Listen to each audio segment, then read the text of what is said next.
دکاندار کی گرم آواز جو ہوئی تو پڑوس کے دکاندار نے دیکھا، دکاندار کی آواز جو اونچی ہوئی اور گرم آواز میں اس نے جواب دیا، تو پڑوس کے دکاندار نے گردن نکال کے دیکھا کیا معاملہ ہے، کس سے جھگڑا ہو رہا ہے. وہ پہچانتا تھا، وہ دکان سے کودا، کیا کر رہا ہے، کس سے بات کر رہا ہے، یہ علی ہے. ارے وہ تو اس کا دم نکل گیا، اس لیے کہ خالی خلیفہ ہی نہیں ہے، فاتح خیبر بھی ہیں.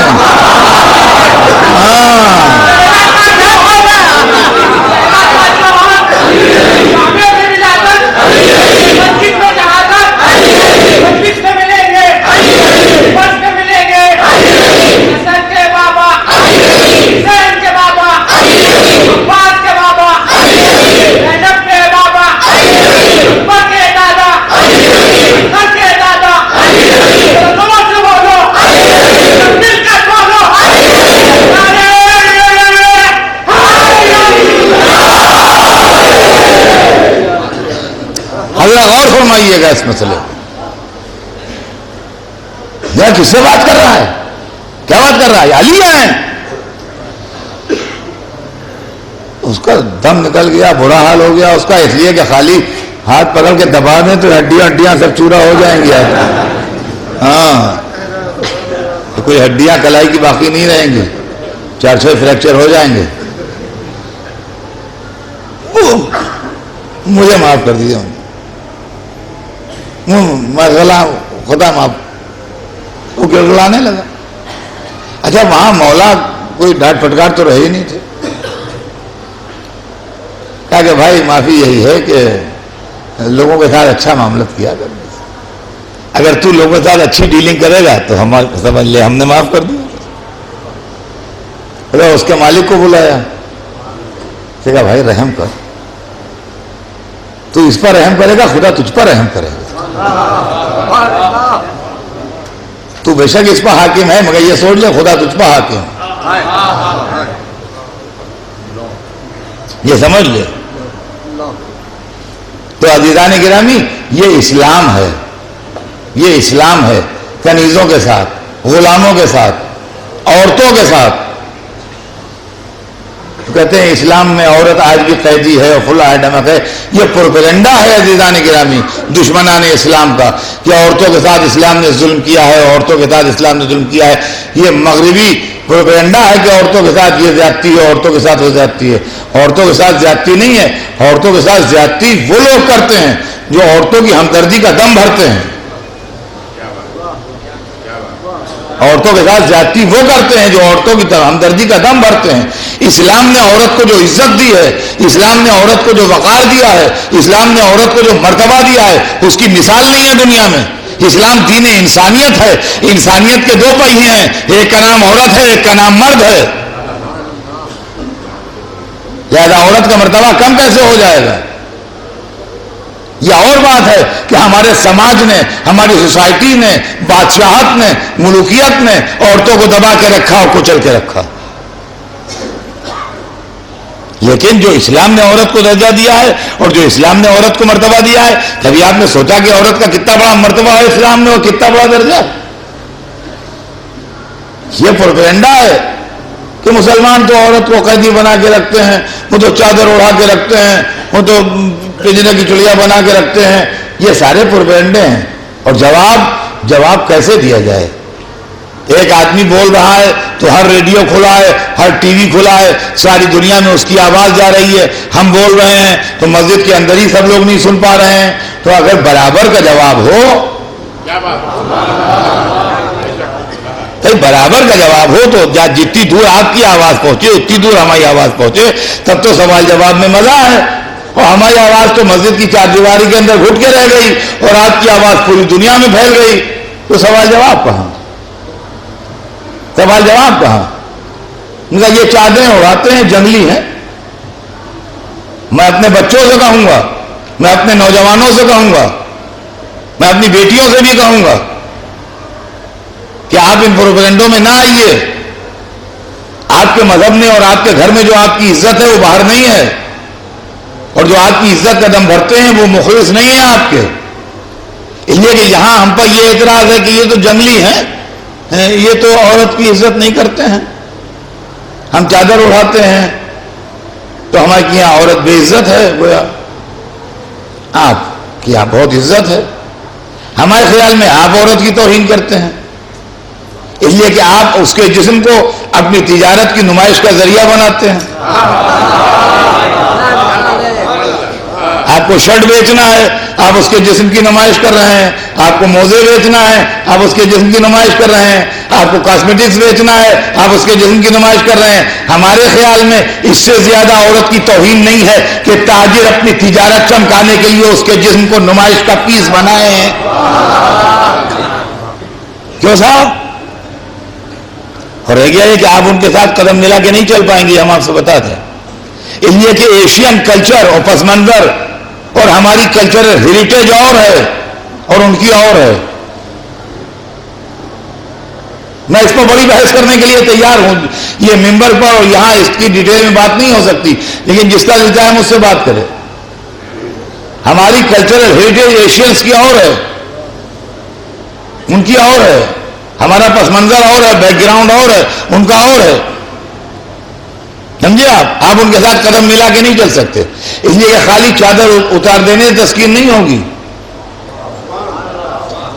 انہوں نے اپنے ساحلوں پر بنانے تہذیب اس کے جسم کا ایک ایک تار اتار لیا، آپ کہاں تک ان کے ساتھ چلیے گا، کس حد تک مہذب بنیے گا؟ اور اس کے بعد بھی جنگلی ہم ہیں جو چادر اڑاتے ہیں، سویلائزڈ وہ ہیں جو اپنے ساحلوں پر ننگا گھماتے ہیں، وہ جانے تہذیب ہیں، ہم انکلچرڈ ہیں، انسویلائزڈ ہیں، جنگلی ہیں، تو اب فیصلہ کیسے ہو؟ دنیا دو حصوں میں بٹی ہے، جج ہونا چاہیے تھرڈ پارٹی، جو فریق ہیں اگر انہی میں سے ایک کو جج بنا دیجئے، جو پارٹی ہیں اگر انہی میں سے ایک جج ہو تو انصاف کا فیصلہ ہی نہیں ہوگا۔ جج کو ہونا چاہیے تھرڈ پارٹی، تیسری پارٹی جو نہ ادھر کی ہو نہ ادھر کی ہو، تاکہ انصاف کی بات کر سکے۔ تو آپ میں سے جج بنے گا تب بھی اس پر بھروسہ نہیں ہوگا، ہم میں سے جج بنے گا تب بھی بھروسہ نہیں ہوگا۔ وہ ہم کو جنگلی کہتے ہیں، ہم ان کو جنگلی کہتے ہیں، ہم جنگلی ہیں کہ وہ جنگلی ہیں، تو اب جج تو کوئی بن نہیں سکتا۔ اب جہاں جانور رہتے ہیں وہاں چل کے فیصلہ کر لیجیے، جنگل میں چلے چلیے ہمارے ساتھ۔ اگر جانور چادریں اوڑھے گھومتے ہوں تو ہم جنگلی ہیں، اگر ننگے گھومتے ہوں تو آپ جنگلی ہیں۔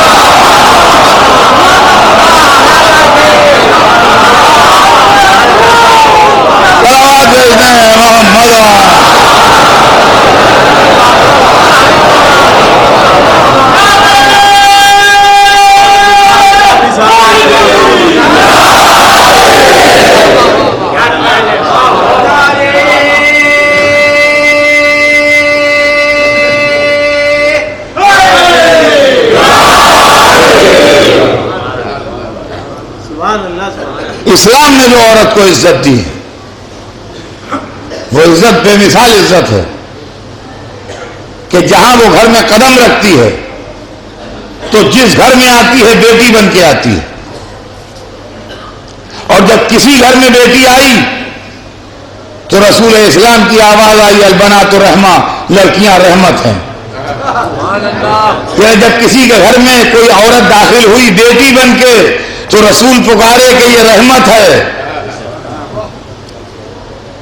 جب بیٹی آئی تو اس کی عزت افزائی یہ کہہ کے کی گئی کہ مبارک ہو تمہارے گھر میں رحمت خدا آئی ہے۔ اور اس کے بعد تھوڑے دنوں بعد وہ اس گھر سے جب دلہن بن کے رخصت ہوئی اور اپنے شوہر کے گھر میں پہنچی تو اس وقت یہ کہا گیا کہ یہ زندگی میں تمہاری برابر کی شریک ہے، تمہارے اس کے ایکول رائٹس ہیں، برابر کی شریک ہے، تمہاری یہ شریک حیات ہے۔ اور قرآن مجید نے بڑا خوبصورت جملہ کہا ہے، آپ لاکھوں فلسفے لے آئیے لیکن قرآن مجید کا ایک جملہ جو ہے وہ آپ کے ہر فلسفے میں بھاری نکلے گا۔ یہاں قرآن مجید نے میاں اور بیوی کے رشتے کو یہ کہہ کے ڈیفائن کیا ہے کہ ہننا لباس لکم وانتم لباس لہن، تم ان کا لباس ہو وہ تمہارا لباس ہے۔ کہیں پر ڈسکرمنیشن نہیں ہے کہ وہ کم ہے تم زیادہ ہو، تم کم ہو وہ زیادہ ہے. وہ تمہارا لباس ہے، تم ان کا لباس ہو. لباس آدمی کی عزت کا سبب بنتا ہے، لباس انسان کی ستر پوشی کرتا ہے، لباس انسان کو آرام دیتا ہے، لباس انسان کی شخصیت کی پہچان ہوتا ہے. اُنَّ لِبَاسٌ لَكُمْ وَأَنْتُمْ لِبَاسٌ لَهُمْ. خدا کی قسم اگر میں کیا بتاؤں، یہ آیت عربی میں ہے، ہماری زبان عربی نہیں ہے، ورنہ اس کی بلاغت اور اس کا لطف اور اس کا حسن وہ ہے کہ آدمی پڑھے تو مست رہے اس کے اندر کہ کیا جملہ قرآن نے ارشاد فرما دیا، ہن لباس لکم وانتم لباس لہن. وہ تمہاری عزت افزائی کا سبب ہیں، تم ان کی عزت افزائی کا سبب. وہ تمہارے لیے ستر پوشی ہیں، تم ان کے لیے ستر پوشی. وہ تمہاری عزت بچانے والیاں ہیں، تم ان کی عزت بچانے والے. کس طرح میں اس کا ترجمہ کر دوں اور کس طرح میں اس مضمون کو کنوے کر دوں آپ تک جو اس آیت مبارکہ کے اندر. تو عزیزان گرامی، یہ عورت ہے جب بیوی بنتی ہے، جب بیوی بنتی ہے تو زندگی میں برابر کی شریک، اور جب اسی گھر میں ماں بن جاتی ہے، اور جب اسی گھر میں ماں بن جاتی ہے تو پھر یہ عورت مرد پر حاکم بن جاتی. یہ بیٹے ہیں ان کے اوپر یہ عورت حاکم ہے، سوائے حکم خدا و رسول و امام کے اس کا ہر حکم قابل عمل ہے. ہاں اگر کہیں حکم خدا و رسول سے ٹکرا جائے تو بے شک وہ پیچھے رہ جائے گی، لیکن اگر اس کا حکم خدا و رسول سے نہیں ٹکراتا تو اس کا حکم پر عمل کرنا واجب ہے. یہاں تک کہ مستحبات شرع جو ہیں اس کے اندر بھی ماں کا حکم ماننا واجب ہے. مان لیجیے بیٹا تھکا ہوا آیا ہے، نماز شب پڑھنے کا عادی ہے، اگر ماں کہتی ہے مغرب عشاء نہ پڑھو تو وہ تو پڑھنا پڑے گی، اس لیے کہ وہ واجب ہے، وہ تو واجب ہے. لیکن وہ کہتی ہے بیٹا اب 10 بجے اب تم سو جاؤ، اب آج نماز شب نہ پڑھو، بہت تھکے ہوئے ہو، کل پڑھ لینا. تو اب نماز شب نہ پڑھیے آپ، ماں نے حکم دیا ہے سو جائیے، ثواب آپ کو سونے میں ہے. اللہ ثواب اس میں دے گا کہ ماں کے حکم کی اطاعت کرتے ہوئے آپ سو گئے. محبت مادری میں وہ کہہ رہی ہے بیٹا بہت تھک گئے ہو تو اب جاگو نہیں، آدھی رات کے انتظار میں اب تم سو جاؤ، نماز شب کل پڑھ لینا. تو اب نماز شب نہ پڑھیے، سو رہی ہے. دیکھیے تعجب میں نہ آئیے گا، اس کی وجہ نماز شب پڑھنا مستحب ہے، ماں کا حکم واجب ہے. جب مستحب واجب سے ٹکرائے گا تو واجب رہے گا آگے، واجب کو پریفرنس ملے گا. یہ ہے معاملہ. تو یہ ہے ماں.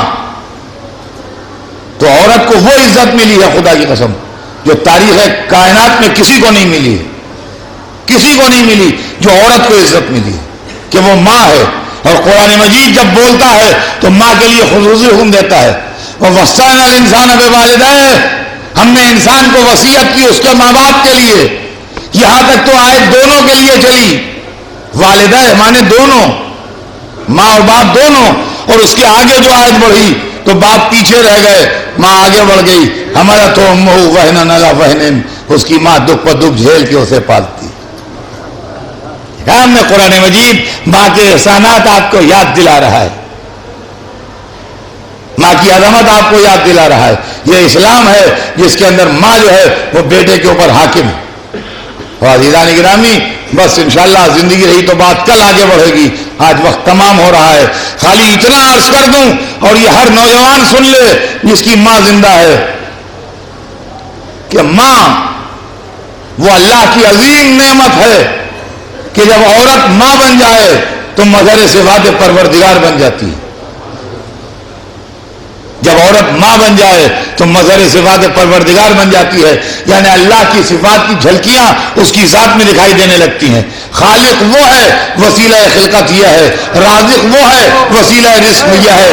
رحیم و کریم وہ ہے، مظہر رحم و کرم یہ ہے.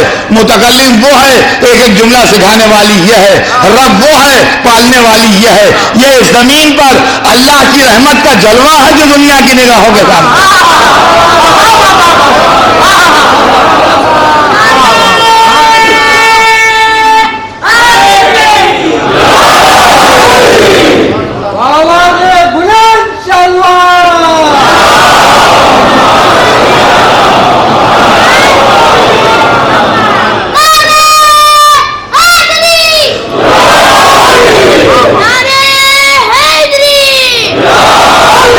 تو عزیزان گرامی اب بات کل آگے بڑھے گی، صرف اتنا عرض کر دوں کہ اسلام نے غلاموں کو عزت دی، اسلام نے کنیزوں کو عزت دی، اسلام نے کالوں کو عزت دی، اسلام نے عورتوں کو عزت دی۔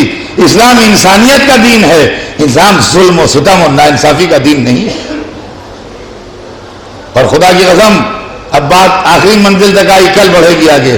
آج اتنا سنا دوں آپ کو کہ ہم دعا کرتے ہیں اپنی ماؤں کے لیے،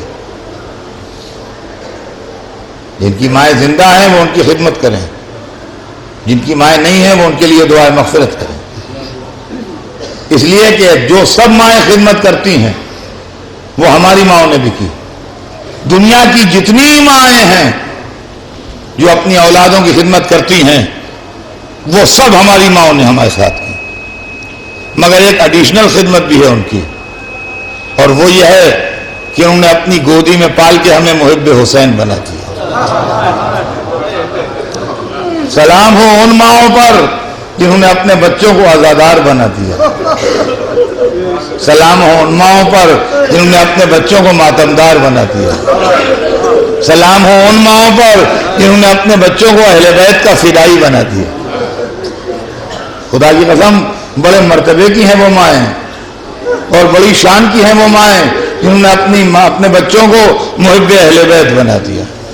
اور عزیزان گرامی ماؤں کے اندر جو جذبہ پیدا ہوا، آپ کو معلوم ہے یہ کیوں پیدا ہوا؟ یہ ایک ماں کی تمنا تھی۔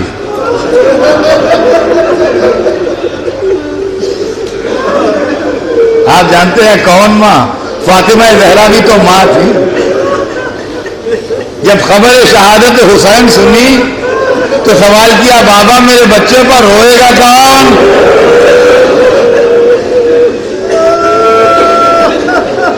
بابا میرے بچے پر روئے گا کون؟ اور رسول محبوب رب العالمین تھے، جو فرما دیتے وہی ہوتا، مگر خاموش رہے۔ جبرائیل امین نازل ہوئے، عرض کی خدا تحفہ درود و سلام کے بعد ارشاد فرماتا ہے کہ میں ایک قوم پیدا کروں گا جو حسین کی عزاداری کرے گی، حسین کی ماتمداری کرے گی۔ جب سیدہ نے رونے والوں کا تذکرہ سنا تو اپنے آنسو پوچھ ڈالے۔ آپ جو یہاں بیٹھے رو رہے ہیں، آپ تسکین دل سیدہ ہیں اور وعدہ پروردگار ہیں، وعدہ پروردگار ہیں اور تسکین قلب فاطمہ ہیں۔ اللہ نے وعدہ کیا ہے کہ میں گروہ کو پیدا کروں گا جو حسین پر روئے گا اور حسین کی عزاداری کرے گا۔ اور جب سیدہ نے یہ سنا کہ رونے والا گروہ پیدا ہوگا تو آنکھوں کے آنسو پوچھ ڈالے۔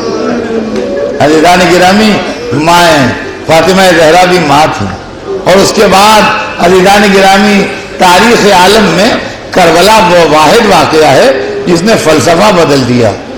دنیا کی سب سے بڑی محبت کا نام ہے ماں کی محبت، جس کو ہماری اردو زبان میں مامتا بھی کہتے ہیں، یعنی ماں کی محبت۔ باپ کی محبت کو کوئی مامتا نہیں کہتا، ماں کی محبت مامتا کہلاتی۔ لیکن یہ ماں کی محبت اگر شکست کھا گئی کہیں پر تو وہ حسین کی محبت، جہاں ماں نے اپنے بچے قربان کیے۔ وہاں ابن عبداللہ کلبی کی ماں اپنے بیٹے سے سمجھا رہی ہیں، بیٹا کل قربانی آل محمد کا دن ہے، جان دینے میں کمی نہ کرنا۔ جب حضرت مسلم نے اوسجا کی لاش خیمے میں آئی تو گھر سے چھوٹا سا بچہ نکلا خیمے سے۔ حسین نے کہا پلٹ جا، تیری ماں کے لیے تیرے باپ کا غم بہت ہے۔ بچے نے ہاتھ جوڑ کہا، مولا میری ماں ہی نے تلوار باندھ کے بھیجا ہے۔ اور بچے نے جا کے نصرت حسین میں سر کٹا دیا۔ اور عزیزان گرامی وہ مائیں جن کی گودیوں میں ہاشمی بچے تھے وہ بھی کبھی اپنے بچوں پر نہیں روئیں۔ جناب لیلا علی اکبر پر نہیں روئیں، جناب ام فروہ قاسم پر نہیں روئیں، شہزادی زینب اور محمد پر نہیں روئیں، عزیزان گرامی جناب ام البنین جناب عباس پر نہیں روئیں۔ 4 جوان بیٹے کربلا میں شہید ہوئے، مگر سلام ہو اس ماں پر جو کبھی اپنے بچوں پر نہیں روئی۔ ہمیشہ کہا تمہاری رونے والی ماں زندہ ہوں، میں اس پر روں گی جس کی ماں نہیں ہے۔ یہ کہہ کے نعرہ مارا، واہ حسینہ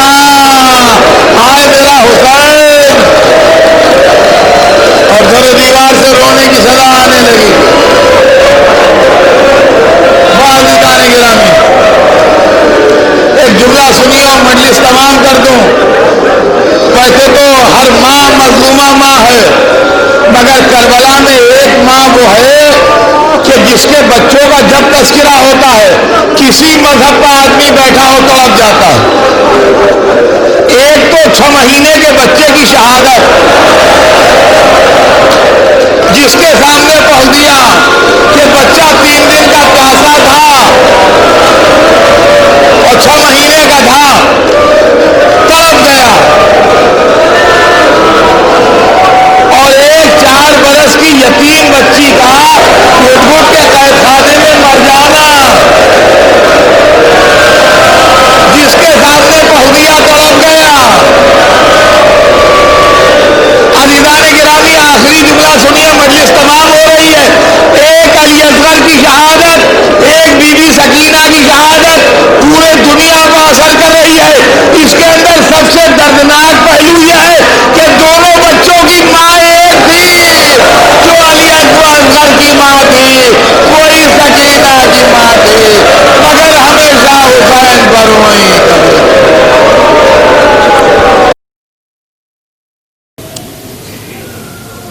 أعوذ بالله السميع العليم من الشيطان اللعين الرجيم، بسم الله الرحمن الرحيم، الحمد لله رب العالمين، والصلاة والسلام على سيدنا وشفيعنا أبي القاسم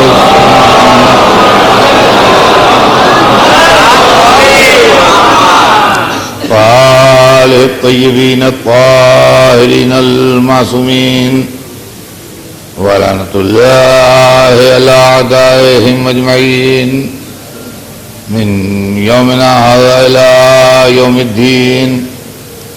أما بعد، فقد قال الله سبحانه تبارك وتعالى في كتابه المبين وهو أصدق الصادقين: يا أيها الناس إنا خلقناكم من ذكر وأنثى وجعلناكم شعوبا وقبائل لتعارفوا إن أكرمكم عند الله أتقاكم ان اللہ علیم خبیر۔ صلوات بھیجتے ہیں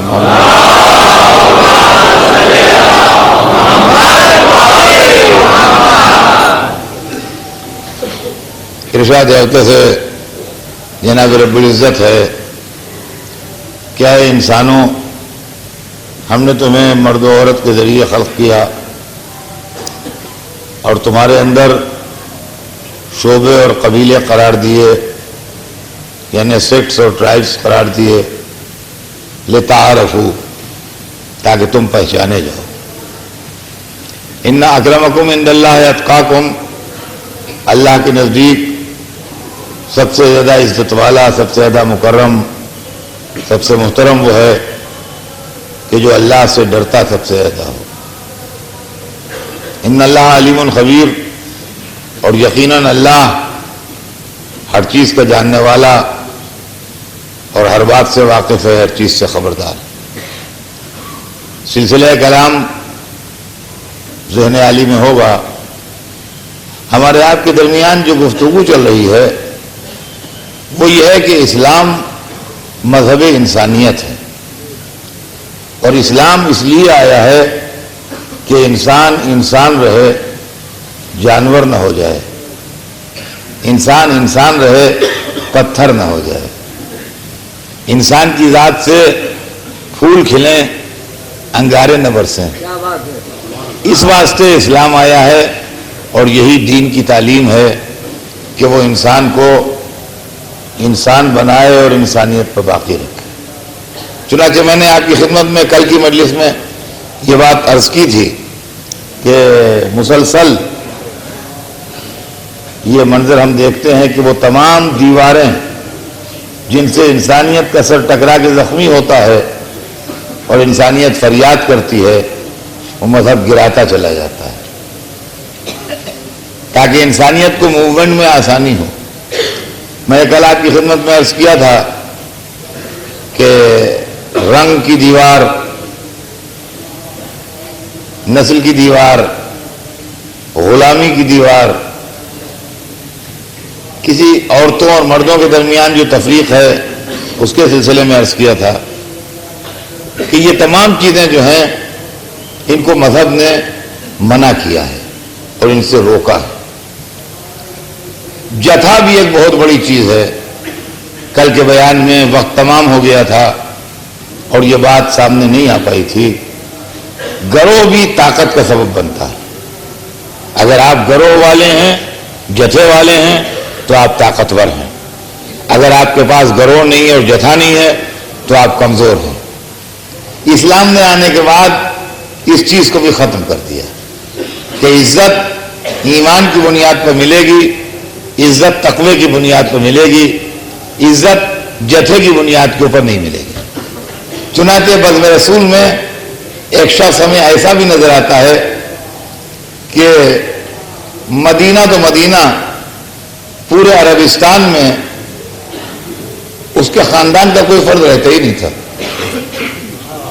اور وہ مسجد النبی میں بالکل تنہا تھا، لیکن عزتوں کے اتنے ہار اس کے گلے میں تھے کہ دیکھ کے انسان حیران رہ جائے کہ یہ کون ہے۔ جس ماحول میں اسلام آیا تھا اس ماحول میں عرب نان عرب کو اپنے سے انفیریئر سمجھتا تھا، جتھے والا اکیلے کو اپنے سے انفیریئر سمجھتا تھا، گروہ والا تنہا آدمی کو اپنے سے انفیریئر سمجھتا تھا۔ ایک شخص مدتوں سے تلاش رسول میں تھا اور آخر میں اس کی دل کی مدعا پورا ہوا اور وہ رسول اللہ کی محفل تک پہنچ گیا، اور اس بزرگ ہستی کا نام سلمان فارسی ہے۔ ایران کے رہنے والے تھے، عرب نہیں تھے، لہذا عرب ماحول میں کسی عزت کا تصور نہیں کیا جا سکتا۔ اسی طرح کوئی خاندان کا فرد، کوئی گروہ، کوئی جتھا، کوئی ٹکڑی ان کے پاس ایسی نہیں تھی جو ان کو سپورٹ کرے۔ ان کو سپورٹ کرنے کے لیے صرف ان کے دل کا جذبہ تھا، ان کا ایمان تھا، ان کی محبت رسول تھی، ان کا اخلاص تھا۔ یہ مدتوں مختلف مراحل سے گزرتے ہوئے وہ باتیں اگر میں بیان کروں تو پوری مجلس میں اسی کا وقت گزر جائے گا، مختلف منزلوں سے گزرتے ہوئے بہرحال خدمت سرور کائنات میں پہنچ گئے، اور چونکہ دل نور ایمان سے چھلک رہا تھا اور انہوں نے مذہب کو مذہب سمجھ کے مانا تھا، سیاسی مسالے سے نہیں قبول کیا تھا، لہذا حضور سرور کائنات کی تقلید و تاثری ان کا مذہب تھا۔ اور تاریخ بتاتی ہے کہ ایک دن ایسا آیا کہ اپنی کارکردگی کی بنیاد پر ہر گروہ ان کو اپنانے لگا۔ مدینے میں جب حالات خراب تھے اور دشمنوں کا بہت بڑا حملہ ہونے والا تھا اور جنگ خندق جس کو کہتے ہیں آپ، اس کی تیاری ہو رہی تھی اور مدینے میں خندق کھود رہی تھی، خندق جس وقت تیار کی جا رہی تھی مدینے میں، تو اس وقت سب مسلمان 5-5 ہاتھ خندق کھود رہے تھے۔ دیکھیے اسلام کو میں جاتا میں روز پڑھتا ہوں، کوئی دن ناغا نہیں جاتا کہ میں یہ بات آپ سے نہ کہتا ہوں، لیکن اسی لیے ریپیٹ کرتا ہوں کہ کبھی آدمی بھولنے نہ پائے۔ اسلام کو سمجھیے تو رسول سے سمجھیے، اسلام کو بادشاہوں سے کہاں سمجھنے چلے گئے آپ، مالداروں سے کہاں سمجھنے چلے گئے۔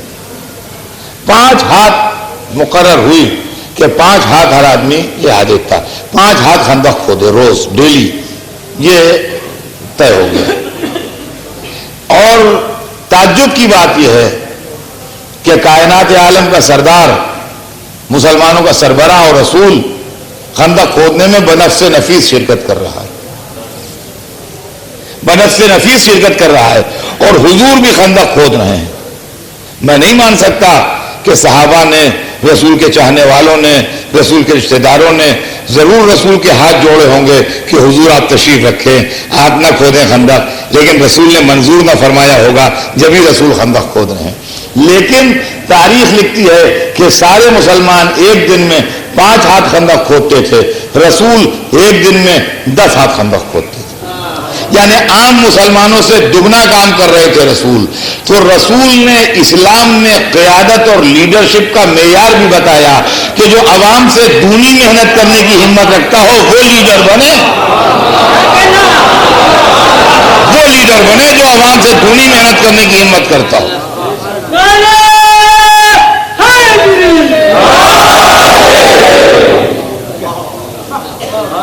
تو سرکار دو عالم کھود رہے تھے، جبکہ عمر مبارک اس وقت لگ بھگ 55 سال تھی. 10 ہاتھ خندق کھود رہے تھے، اور حضور کو 10 ہاتھ خندق کھودتے دیکھ کے رسول کا یہ بوڑھا صحابی اور چاہنے والا بھی 10 ہاتھ خندق کھود رہا تھا. تو چونکہ سلمان کا کام عام آدمیوں سے دونا تھا، لہذا مدینے میں جو 2 گروہ تھے، یعنی مدینے کے رہنے والے حضرات جو انصار کہلاتے تھے، اور مکے سے ہجرت کر کے آنے والے حضرات جو مہاجرین کہلاتے تھے، تو مہاجرین و انصار دونوں مل کے خندق کھود رہے تھے. تو مہاجرین نے کہا کہ سلمان و منا، سلمان ہم میں سے ہیں، سلمان و منا، سلمان ہم میں سے ہیں. اور دلیل یہ دی کہ بھائی ہم مکے سے ہجرت کر کے آئے ہیں، یہ اپنے وطن سے ایران سے ہجرت کر کے آئے ہیں، تو مہاجر تو ہم دونوں ہیں. یہ اپنے گھر سے آئے، ہم اپنے گھر سے آئے، نہ یہاں ان کا گھر ہے نہ یہاں ان کا گھر ہے، لہذا یہ مہاجر ہیں. تو ان کا سلمان و منا، سلمان تو ہم میں سے ہیں، کام زیادہ تھا نا، لہذا ہر ایک اپنے میں شامل کرے گا. سلمان و منا، سلمان ہم میں سے ہیں. تو انصار نے کہا واہ بھائی یہ تو انصاف نہیں ہے، اس لیے کہ مدینے میں ہم نے بھی رسول کی زیارت کی، مدینے میں انہوں نے بھی رسول کی زیارت کی، لہٰذا یہ تو یہی کہ ہیں سلمان و منا، سلمان ہم میں سے ہیں. اب مہاجر کہنے لگے سلمان و منا، انصار کہنے لگے سلمان و منا. سلمان ہم میں سے ہیں، وہ کہنے لگے سلمان ہم میں سے ہیں. رسول کا گزر ہوا، مسکرائے، کہا بھائی کیا بحث ہو رہی ہے؟ تو انصار کہنے لگے حضور ہم کہہ رہے ہیں کہ ہم نے بھی یہیں آپ کی زیارت کی، سلمان نے بھی یہیں آپ کی زیارت کی، تو یہ بھی انصاریوں میں شمار ہے، اس لیے کہ مدینے میں دونوں شرف زیارت رسول سے مشرف ہوئے. مہاجر کہنے لگے حضور جب بات ہے یہ لوگ کہہ رہے ہیں، ارے ہم اپنے گھر سے مائگریٹ کر کے آئے ہیں، یہ اپنے گھر سے مائگریٹ کر کے آئے ہیں، ہم نے اپنے وطن سے ہجرت کی آپ کی محبت میں، انہوں نے اپنے وطن سے ہجرت کی، تو یہ مہاجر ہوئے، یہ انصاری کہاں سے ہو گئے؟ یہ ہم میں سے ہیں. رسول خلق مجسم ہیں، کسی کا دل توڑ نہیں سکتے. 3 پارٹیاں سامنے ہیں، ایک طرف سلمان ہیں، ایک طرف مہاجر ہیں، ایک طرف انصار ہیں، ایک طرف اکیلے سلمان ہیں. اگر دونوں سے ان کو الگ کر دیں تو سلمان اکیلے رہ جائیں گے، اگر انصار کو دے دیں تو مہاجروں کا دل ٹوٹ جائے، اگر مہاجرین کو دے دیں تو انصار کا دل ٹوٹ جائے. رسول نے ایک دفعہ مہاجروں کی طرف رخ کیا، فرمایا لا منکم، بھائی یہ تم میں سے نہیں ہے. تو انصار کے چہروں پر خوشی دوڑنے لگی کہ جب ان میں سے نہیں ہے تو لامحالہ ہم ہی کو ملیں گے. ایک دفعہ ان سے کہا لا منکم، تم میں سے بھی نہیں ہے. اب سلمان نے ہو سکتا ہے سوچا ہو کہ میں تو اکیلا رہ گیا، لیکن عزت افزائی مقصود تھی. فرمایا بل سلمان منا اہل البیت،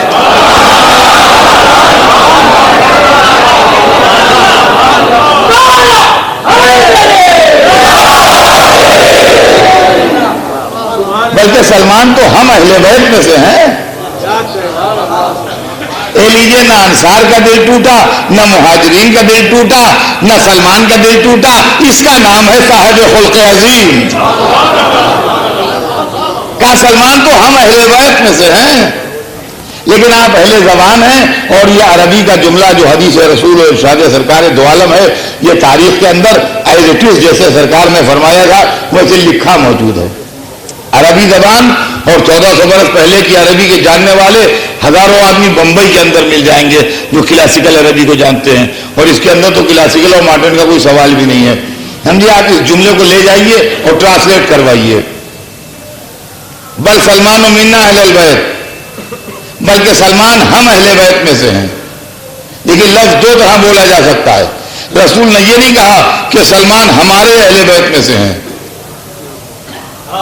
ہم اہل بیت اور ہمارے اہل بیت میں لفظ کے حساب سے فرق ہے.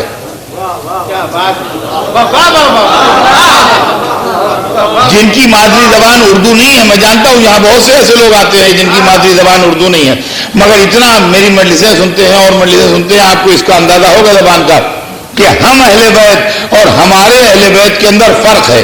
جو کہے گا ہمارے اہل بیت میں ہیں وہ اپنے کو اہل بیت سے الگ کر لے گا. ہم اور ہمارے اہل بیت، ہم الگ، ہمارے اہل بیت الگ. اور جو کہے گا ہم اہل بیت میں سے ہیں وہ اپنے کو اہل بیت میں شامل کرے گا. رسول نے یہ نہیں کہا کہ ہمارے اہل بیت میں ہیں، فرمایا ہم اہل بیت میں ہیں. اس کا مطلب رسول خود داخل اہل بیت ہیں. اب سمجھے آپ کہ محبت اہل بیت محبت رسول ہے، ذکر اہل بیت ذکر رسول ہے، فضائل اہل بیت فضائل رسول ہیں، اور عداوت اہل بیت عداوت رسول ہے.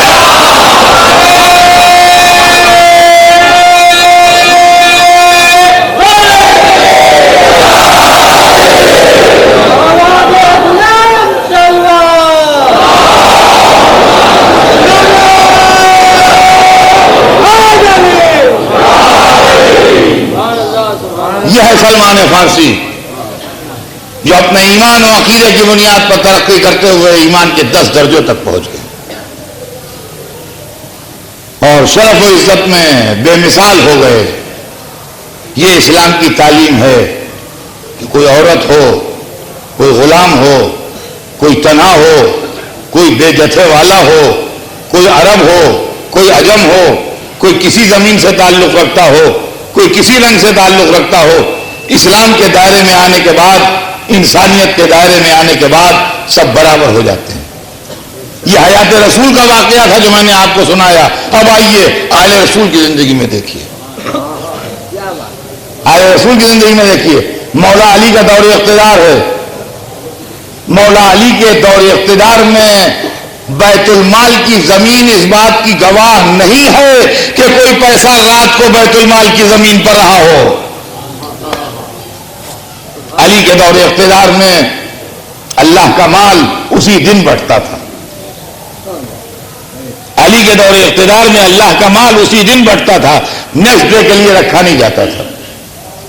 تاریخ بتاتی ہے، اس کا بھی واقعہ تاریخ میں ہے کہ شام قریب تھی، مال آ گیا. مولا علی نے کہا بلاؤ ان کے حقداروں کو، ان کو بانٹ دو. جو ٹریجرار تھا اس نے کہا مولا شام ہو رہی ہے، کل بٹوا دیجیے گا. شام ہو رہی ہے، اب کل بٹوا دیجیے گا. کوئی ایسی بیجا بری بات نہیں تھی بھئی یہ کام آج نہیں کل ہو جائے گا. اتفاق شیر خدا کے تیور بدل گئے اور اس کو اس طرح دیکھا کہ کام گیا. کہا تو ذمہ داری لے کے میں کل تک زندہ رہوں گا، تو ذمہ داری لے کے میں کل تک زندہ رہوں گا، میں کل بٹوا دوں گا. کاپنے لگا وہ مال. اسی وقت بٹا، اسی وقت بٹا، پیسہ بٹ گیا. جب سب بٹ گیا تو کہا بیت المال کی زمین جو جگہ تھی اس پہ جھاڑو دو. جھاڑو دی گئی. پانی چھڑکو، پانی چھڑکا گیا. مصلی بچھایا، 2 رکعت نماز پڑھی، زمین پہ ہاتھ رکھا. کہا زمین قیامت کے دن اللہ کے سامنے گواہی دینا کہ علی نے کبھی رات کو تیرے پر کوئی پیسہ اللہ کی راہ کا بچا کے نہیں رکھا. یہ علی ہے، یہ علی ہے. ان سے اسلام سمجھیے تو اسلام سمجھ میں آئے. مال بٹ رہا ہے، علی دست مبارک سے بیٹھے ہوئے خود بانٹ رہے ہیں. جو بھی شیئر ہے ایکول ڈسٹریبیوشن ہے. اور اصل میں علی کی مخالفت کا راز ہی یہی تھا کہ ایکول ڈسٹریبیوشن تھا.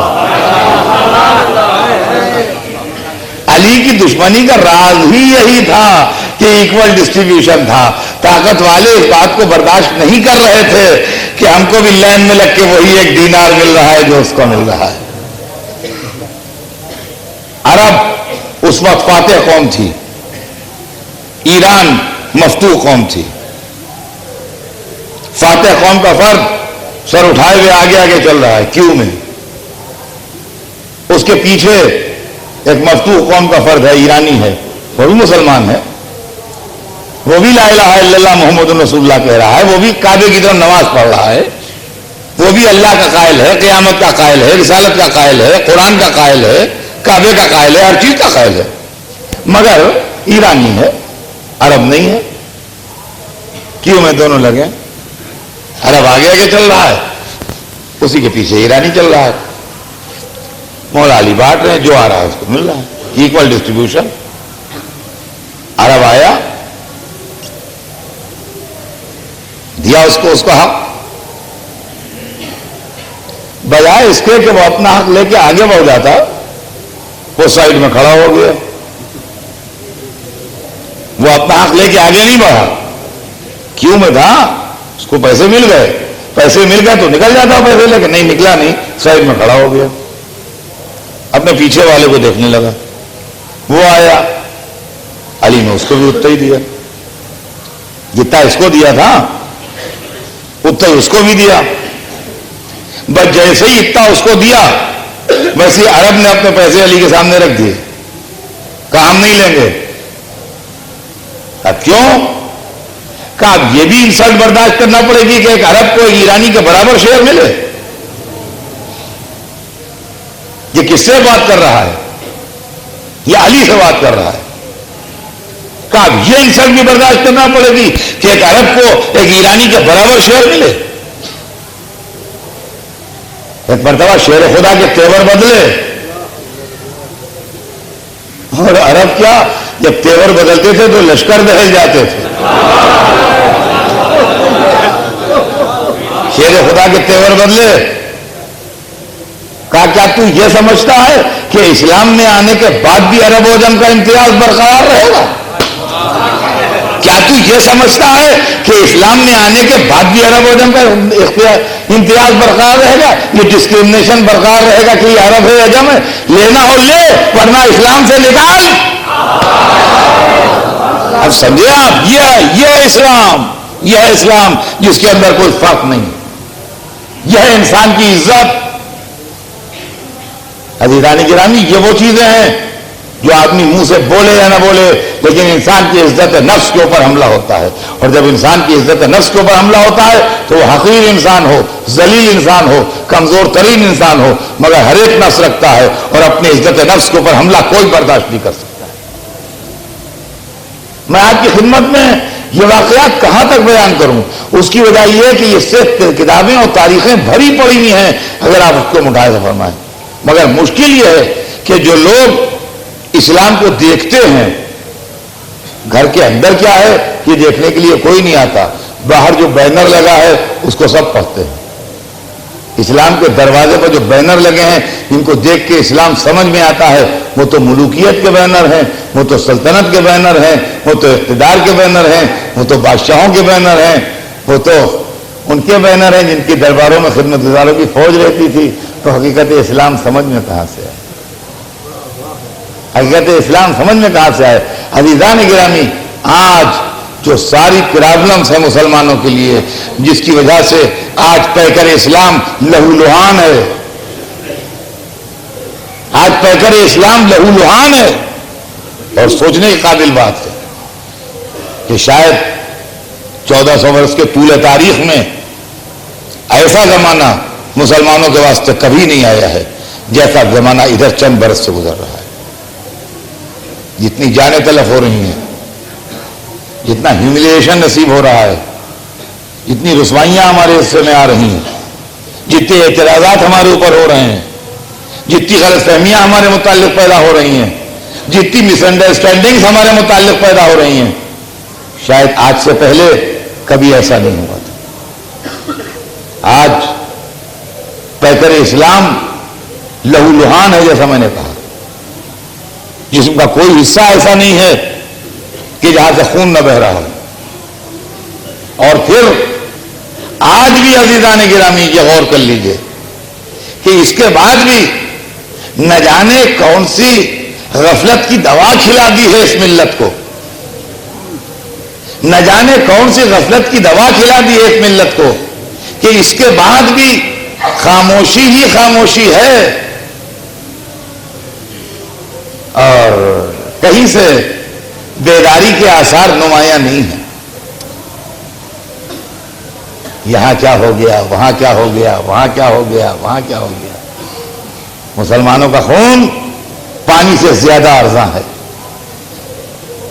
مسلمانوں کا خون پانی سے زیادہ ارزاں ہے, چاہے وہ عراق کی سرزمین ہو, چاہے وہ افغانستان کی سرزمین ہو, چاہے وہ فلسطین کی سرزمین ہو، چاہے وہ دنیا کے اور علاقے ہوں، پانی کی قیمت تو ہے۔ ایک باٹل پانی اگر آپ خریدنے جائیں تو وہ تو 10 روپے کا ملتا ہے، 12 روپے کا ملتا ہے، یا اچھے ہوٹل میں جائیے تو زیادہ مہنگا ملتا ہے۔ اس کا مطلب یہ ہے کہ پانی بھی بک رہا ہے اس زمانے میں، ان ملکوں میں پانی بک رہا ہے جہاں گنگا جمنا بہتے ہیں۔ اگر ڈیزرٹ میں بکے، اگر ریگستانوں میں بکے جہاں پانی کا وجود نہیں ہے تو چلو بھائی ٹھیک ہے، پانی لایا جاتا ہے دور سے۔ نہیں، پانی ان ملکوں میں بکتا ہے جہاں گنگا جمنا بہتے ہیں، جہاں گوداوری اور کاویری بہتے ہیں، وہاں کے اوپر پانی بکتا ہے۔ تو اس کا مطلب یہ پانی کی بھی قیمت ہے، مگر خون مسلم جو ہے وہ پانی سے بھی ارزاں ہے۔ سوال یہ پیدا ہوتا ہے کہ ہمارے اندر کون سی گڑبڑ پیدا ہو گئی کہ ایک طرف ہم کو یہ بتایا گیا تھا کہ تم انسانوں کی قیادت کے لیے آئے ہو، تم عالموں کی رہنمائی کے لیے آئے ہو، تم انسانوں کو راہ نجات دکھانے کے لیے آئے ہو، تم اس لیے آئے ہو کہ ساری ملتوں کے سردار بن کے ان کو نجات کے راستے دکھاؤ، اور دوسری طرف ہمارا انجام یہ ہو گیا کہ ہم اس امید میں آئے تھے قافلے میں کہ میر کارواں ہم ہوں گے، یعنی قافلے کے لیڈر جو لیڈ کرتا ہے کارواں کو وہ ہم ہوں گے، میر کارواں ہم ہوں گے۔ لیکن افسوس کی بات یہ ہے کہ انجام جب ہمارا ہوا تو آج ہم یہ محسوس کرتے ہیں کہ میر کارواں ہونا تو بات کی بات ہے، ہم تو گردے کارواں بھی نہیں ہیں۔ یعنی قافلے کے گزرنے سے زمین پر جو دھول ہوتی ہے اس کو گرد کارواں کہتے ہیں۔ مجھے حق میں یہ شبہ رہ جاتا ہے کہ میری لفظیں اگر کبھی ذرا سی بھی اردو کی سخت ہو جاتی ہے تو سوچتا ہوں بچوں کی سمجھ میں اگر نہ آیا ہو تو سارا مزہ کرکرا ہو جائے گا ان کا، اس لیے میں اس کو ٹرانسلیٹ کرتا ہوں مجبوراً۔ ہمیں سوچا بھائی میرے کارواں اور گرد کارواں کہتے رہو، لیکن اگر لڑکوں کے بلے نہ پڑا تو کیا ہوگا، لہٰذا اس کو ٹرانسلیٹ کر دو بھائی۔ تو وہ امت جو میر کارواں بننے کے لیے آئی تھی وہ گرد کارواں بھی نہیں ہے۔ کبھی آپ نے سوچا اس کا راز کیا ہے؟ کبھی آپ نے سوچا کہ اس کے اندر مصلحت کیا ہے؟ یہ ملت اختلاف کا شکار ہو گئی، یہ ملت سیاست کا شکار ہو گئی، یہ ملت ٹکڑوں میں بٹ گئی، یہ ملت مختلف چھوٹے چھوٹے گروپس میں تقسیم ہو گئی، اور وہ گروپس ایک دوسرے سے برسر پیکار ہو گئے، وہ گروپس ایک دوسرے سے ٹکرانے لگے۔ یہ جو دین انسانیت تھا وہ دہشت گردوں کا مذہب بن گیا، وہ دین جو دنیا میں امن کا پیغامبر تھا وہ خوف و دہشت کی علامت بن گیا۔ وہ ملک جن کو تعلیم کے میدان میں اور امن و امان کے میدان میں دنیا میں مثالی ہونا چاہیے تھا کہ اگر علم حاصل کرنا ہے تو وہاں جاؤ، وہاں مسلمان بستے ہیں، اگر امن و امان سے رہنا چاہتے ہو تو وہاں جا کے رہو، وہاں مسلمان بستے ہیں، اگر حق و انصاف چاہتے ہو اور ناانصافی اور ظلم سے فرار چاہتے ہو تو وہاں جا کے رہو، وہاں مسلمانوں کی آبادی ہے۔ لیکن آج مسئلہ الٹ گیا، اگر علم چاہتے ہو تو وہاں نہ جانا جہاں مسلمان رہتے ہیں، اگر امن چاہتے ہو تو وہاں نہ رہنا جہاں مسلمان رہتے ہیں، اگر عدل چاہتے ہو تو وہاں نہ رہنا جہاں مسلمان رہتے ہیں۔ معبود ہم کو تو نے کیا بنا کے بھیجا تھا، ہم کیا ہو گئے؟ عزیزان گرامی، ٹھنڈے دل سے سوچئے، تعصب کی عینکیں اتاریے، موجودہ حالات کا تجزیہ کیجئے، حالات کی انالیسس کیجئے، اور اس کے بعد سوچئے کہ اسلام کو سارا نقصان ملوکیت نے پہنچایا، شہنشاہیت و بادشاہت کی سیاست میں اسلام کی دنیا کی تاریخ ہے آپ کی۔ اسلام دین تھا، اسلام حکومت نہیں تھا۔ حکومت اسلام کے اندر ایک ادنا سی شے تھی، ایڈمنسٹریشن، جس کی کوئی قیمت نہیں تھی، جس کی کوئی عزت نہیں تھی۔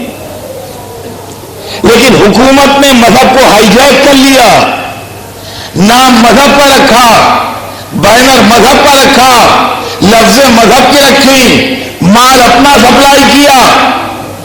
نتیجہ یہ ہوا کہ ملوکیت نے اسلام کے مزاج کو بدلا، اسلام کی سیرت کو بدلا، اسلام کی تینت کو بدلا، اسلام کی شخصیت کو بدلا، ہر چیز کو بدل دیا۔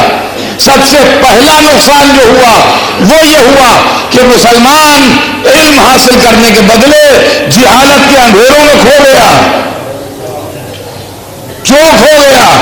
اس لیے کہ مذہب چاہتا ہے کہ عالم پیدا ہوں تاکہ حق سمجھ میں آئے، حکومت چاہتی ہے جاہل پیدا ہوں تاکہ خدمتگاروں میں کمی نہ ہو۔ اب اگر میں کوئی بات کہتا ہوں تو وہیں سے چہرے بدلنے لگتے ہیں اور وہیں سے رنگ بدلنے لگتے ہیں چہروں کے، اور یہ ہوتا ہے دیکھیے یہ باتیں زیبا نہیں ہے سر صاحب، یہ مناسب نہیں ہے آپ کو کرنا۔ اللہ نے قیادت اسلامی جو حیدر کرار کو سونپی تھی وہ اس لیے نہیں سونپی تھی کہ وہ رسول کے چچاداد بھائی تھے یا رسول اللہ کے داماد تھے، اس لیے سونپی تھی کہ وہ باب شہر علم تھے۔ اگر علم کے ہاتھ میں اسلام کی قیادت رہتی تو مسلمان کا ہر بچہ عالم ہوتا۔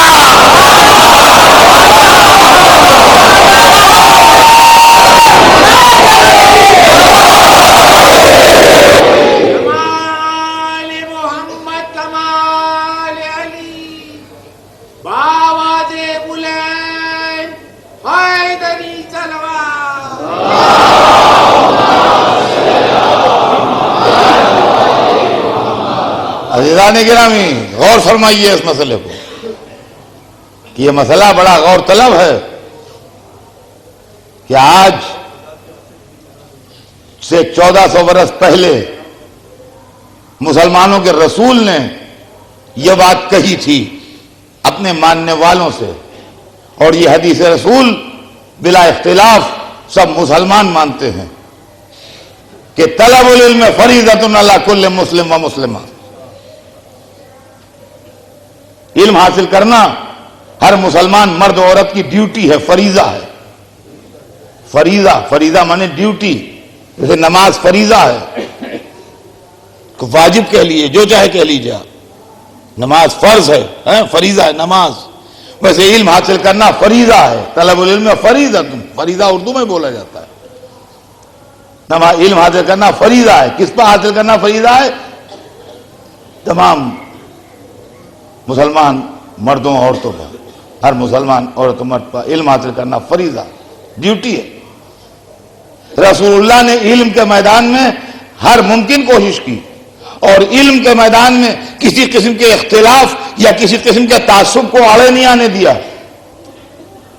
جس وقت بدر کے لوگ گرفتار ہوئے ہیں جو کافر تھے اور لڑنے آئے تھے مسلمانوں سے اور رسول کا سر کاٹنے آئے تھے، لڑائی ہار گئے، پکڑے گئے۔ جب لڑائی ہار گئے اور پکڑے گئے اور رسول کے سامنے لائے گئے، 70 آدمی تھے، تو کچھ لوگوں نے یہ تجویز کیا کہ ان کے سر اڑا دیے جائیں، ان کی گردنیں کاٹ دی جائیں، یہ مار دیے جائیں، یہ پرزنر صاحب وار جو ہیں یہ مار دیے جائیں۔ رسول اس سے ایگری نہیں ہوئے، کہا نہیں، ہم گردنیں نہیں کاٹیں گے۔ ان کے واسطے 3 آپشن رکھے گئے۔ مسلمان پیسے کی ضرورت تھی، ان کو غریب بھی تھے، ایک سرٹن مقدار میں رقم، ایک سونے کے وزن معین کیا گیا کہ جو اتنا فدیہ دے دیں وہ ابھی چلے جائیں اپنے گھر، اتنے پیسے دیں ہمیں اور ابھی چلے جائیں۔ جن کے پاس پیسے نہیں ہیں اور پڑھے لکھے ہیں وہ سال بھر تک مسلمانوں کے بچوں کو پڑھائیں، سال بھر تک مسلمانوں کے بچوں کو پڑھنا لکھنا سکھائیں، اور جو پڑھے لکھے بھی نہیں ہیں وہ ہاتھ پیروں سے خدمت کریں، فزیکل لیبر کریں سال بھر تک جب یہ محنت مزدوری کر لیں، کام کر لیں ان کا، تو ان کو چھوڑ دیا جائے، وہ سال بھر تک پڑھائیں۔ اب آپ دیکھیے کہ ایک پڑھا لکھا کافر جو قتل کرنے کے لیے آیا ہے رسول اللہ کو اور مسلمانوں کو، اگر پڑھا لکھا ہے تو اس کو یہ عزت دی جا رہی ہے کہ مدینے میں مسلمانوں کے بچوں کا استاد بنا کے بٹھایا جا رہا ہے۔ تو جب وہ بچوں کو پڑھائے گا تو بچے اس کا ادب بھی کریں گے، تمیز بھی کریں گے، استاد کو گالیاں تو نہیں دیتے ہوئے آئیں گے بچے. اب سوچئے اس بات کو. تعلیم، علم حاصل کرو. اطلبوا العلم ولو بالصین، یہ بھی ایک حدیث ہے. چین اس زمانے میں بہت دور کا ملک سمجھا جاتا تھا. مغرب اس زمانے میں جاگا نہیں تھا، آباد نہیں ہوا تھا، امریکہ دریافت نہیں ہوا تھا، لیکن چینی تہذیب اور چین کو لوگ جانتے تھے. چین ریموٹ ایریا تھا بالکل آخری اس زمانے میں دنیا کا. حدیث یہ ہے اطلبوا العلم ولو بالصین، علم حاصل کرو چاہے چین میں جانا پڑے، یعنی چاہے کتنی دور جانا پڑے مگر علم لے کے آؤ. دوسری حدیث اطلبوا العلم ولو بالثریا، علم حاصل کرو چاہے ستارہ ثریا بجانا کیوں نہ پڑے. چلو اب ہم نہیں کہہ سکتے کہ یہ حدیث یہ محض دوری کے اشارے کے لیے ہے، یا یہ کہ انسان کبھی ستاروں تک جائے گا اور وہاں سے علم لے کے آئے گا، اس کی نشاندہی 1400 برس پہلے یہ حدیث کر رہی ہے. یہ نہیں کہہ سکتے ہم، حدیث کے معاملے میں زیادہ نہیں بول سکتے. لیکن یہ حدیث موجود ہے، جو حدیث سے واقف لوگ ہیں وہ میری تصدیق کریں گے کہ ہاں یہ بھی حدیث ہے حدیثوں کے مجموعے میں کہ اطلبوا العلم ولو بالثریا، علم حاصل کرو چاہے ستارہ ثریا پر کیوں نہ جانا پڑے. یہ رسول کا زمانہ تھا، یہ رسول نے تعلیم دی. اس کے بعد جب مولا علی برسر اقتدار آئے تو آپ بیٹھتے ہی برسر اقتدار آتے ہی جو شروع میں سرکولر جاری کیے ہیں علی نے اپنے ممالک میں اپنے گورنروں کو، اس کے اندر یہ سرکولر تھا کہ خبردار تمہارے علاقے میں کوئی بچہ بغیر تعلیم کے نہ رہنے پائے. اس کے اندر مسلمان بچے اور غیر مسلم بچے کی بات نہیں تھی، اس کے اندر لڑکے اور لڑکی کا فرق نہیں تھا، کوئی بچہ بغیر تعلیم کے نہ رہنے پائے. تو علی نے آج سے 1400 برس پہلے مسلمانوں کے اندر بیسک ایجوکیشن کو کمپلسری کیا تھا. کیا بدنصیبی ہے دامن علی چھوڑنے کی کہ آج تک لٹریسی نہ آگے بڑھ سکی.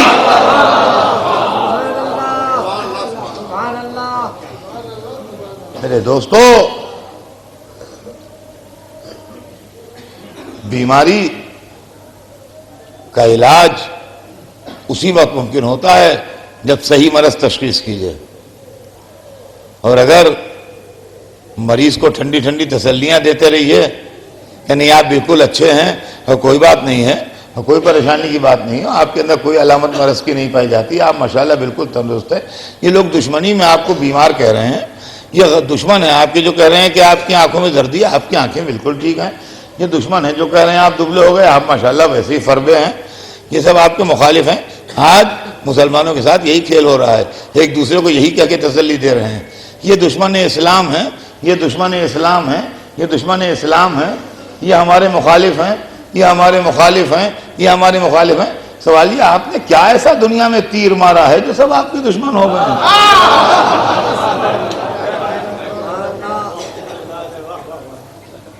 دشمنی دو وجہوں سے ہوتی ہے آدمی کی، سمجھے آپ؟ یہ زندگی ہے، یہ کتاب نہیں ہے کہ ان کا درد آپ کس کتاب میں لکھا ہے، یہ زندگی ہے. دشمنی دو وجہوں سے ہوتی ہے. بازار میں 4 آدمیوں کی دکانیں ہیں، 6 آدمی کی دکانیں ہیں مارکیٹ میں، اس میں میری بھی ایک دکان ہے. تو یہ تو میں نے بقیہ دکانداروں کو اتنا ستایا کہ سب میرے دشمن ہو گئے. اتنا حیران کیا بقیہ دکانداروں کو کہ سارے دکاندار جو تھے وہ میری جان کے دشمن ہو گئے. اور یا میں نے 4 5 6 دکانیں تو ایک ہی مال کی نہیں صاحب، میں نے اتنی ترقی کر لی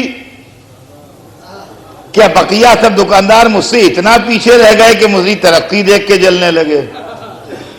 تو اب عالمی مارکیٹ میں جو سارے ممالک مسلمانوں کے دشمن ہو گئے تو کبھی یہ تو سوچئے یا تو آپ نے دنیا میں ترقی اتنی کی ہے کہ سب اتنا پچھڑ گئے ہیں کہ آپ کے دشمن ہو گئے ہیں، یا پھر بھائی کوئی اور بات ہے. اب یہ سوچئے آپ خود احتسابی کیجئے، سیلف ریئلائزیشن کیجئے، اپنے کو سوچئے کہ آپ کے اندر کہاں سے خرابی ہے اور کہاں سے گڑبڑ ہے. محض یہ کہہ دینا کہ یہود ہیں دشمن اسلام ہیں، یہ نصارہ ہیں یہ دشمن اسلام ہیں، یہ کفار ہیں یہ دشمن اسلام ہیں، ہم صاف بچ گئے. بالکل دودھ کے دھوئے پاک. یہ کفار ہیں، یہ دشمن اسلام ہیں، ہم بے خطا ہیں. یہ یہودی ہیں، دشمن اسلام ہیں، ہم بے خطا ہیں. یہ عیسائی ہیں اس لیے دشمن اسلام ہیں، ہم بے خطا ہیں. اللہ اللہ، جو پیغمبروں اماموں کو معصوم نہ مانے اپنے کو معصوم بتاتے ہیں.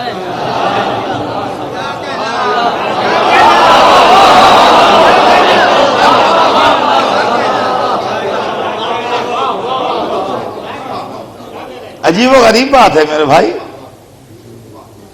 اور اگر یہی صحیح ہے، توجہ چاہتا ہوں عزیزان گرامی جہاں جہاں میری آواز جا رہی ہے، اگر یہی صحیح ہے جو آپ فرما رہے ہیں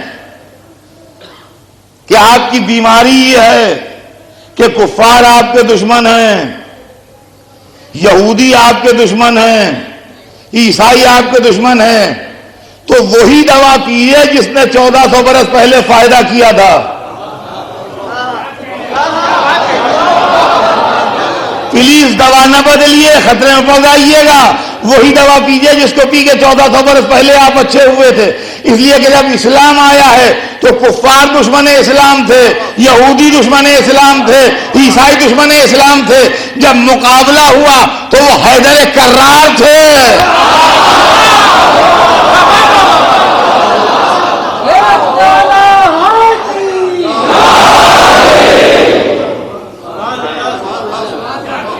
وہ حیدر کرار تھے جنہوں نے کفار کے مقابلے میں بھی اسلام کو سرخرو کیا، جنہوں نے یہودیوں کے مقابلے میں بھی اسلام کو سرخرو کیا، جنہوں نے نصارہ کے مقابلے میں بھی اسلام کو سرخرو کیا.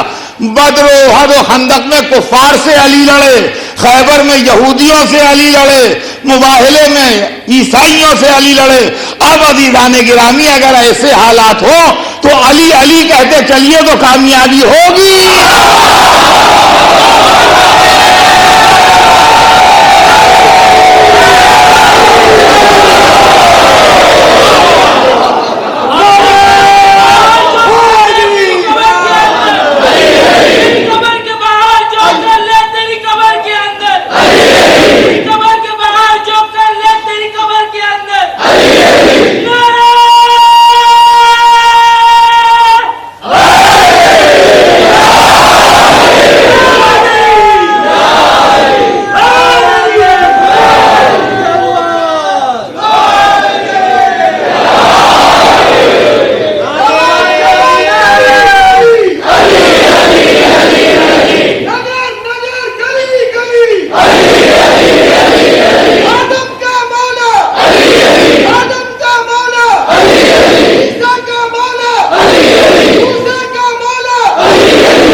عزیزان محترم، میں آپ کی خدمت میں یہ عرض کر رہا تھا کہ آج جو حالت ہے ملت مسلمہ کی، اور اس کے باوجود جو عالم اسلام کی غفلت ہے،